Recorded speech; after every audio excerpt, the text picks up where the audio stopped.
এই যে ঘরের এই অবস্থা, কারণ আজকে মা বিছানার চাদর পাল্টাবে। আমি উঠি এমনি সকাল 10টা সাড়ে 10টায়, আর যখনই চাদর পাল্টানোর সময় হবে আমার মা আমাকে বলবে 7টার সময়, হয় তাড়াতাড়ি ওঠ, 10:30 বেজে গেছে। ওঠার পর দেখবো 7টা বাজে। বিছানার চাদর পাল্টানো হয়ে গেছে, আর এই মা মাদুরটা পেতে রাখে, কারণ ওই বোনটা এসে নোংরা পায়ে উঠে পড়ে, আমার বাবাও পা পুছে ওঠে না, ওই জন্য চাদর বেশি দিন যায় না। ওই জন্য মা নিনজার টেকনিক খাটিয়ে মাদুর পেতে রেখেছে, রাত্রে শোয়ার সময় মাদুরটা তুলে নেয়।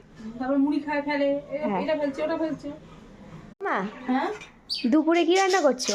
দুপুরে হাতের ডিমের ঝাল, এই যে আমার ফেভারিট। ফুলকপি, আলু, বিনস, গাজর, চিনি, মুড়ি দিয়ে তরকারি, হ্যাঁ, উচ্ছে, কুমড়ো, আলু ভাজা, এটা ভালো না, বেগুন ভাজা, এটা ভালো। সবই ভালো।